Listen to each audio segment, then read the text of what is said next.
അങ്ങകലെ അങ്ങകലെ മണ്ണിൽ പുതുമഴ വീഴണുണ്ടേ, മണ്ണിൽ പുതുമഴ വീഴണുണ്ടേ. അങ്ങകലെ അങ്ങകലെ മണ്ണിൽ പുതുമഴ വീഴണുണ്ടേ, മണ്ണിൽ പുതുമഴ വീഴണുണ്ടേ. നെഞ്ചിലൊരാളുടെ കണ്ണീർ വീണപ്പോ ആ ഒരു സൗകര്യം നമുക്ക് എന്തോ ദിവസമാഴ്ച വലിയ കുഴപ്പമില്ലാതെ കിട്ടുന്നുണ്ട്, മറ്റു പ്രശ്നങ്ങളൊന്നുമില്ല.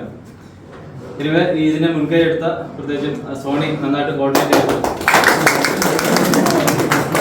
അതുപോലെ വിനീഷ്, ബാക്കിയുള്ള അഖില്, എല്ലാവരും ഈ ഒരു കൂട്ടായ്മ നല്ല രീതിയിൽ മുമ്പോട്ട് കൊണ്ടുപോകാൻ അവർ ഒത്തിരി എഫേർട്ട് എടുക്കുന്നുണ്ട്. ആ എഫേർട്ടിന് ഞങ്ങളുടെ എല്ലാവരുടെയും പേരിൽ നന്ദി പറയുന്നു. Thank you so much.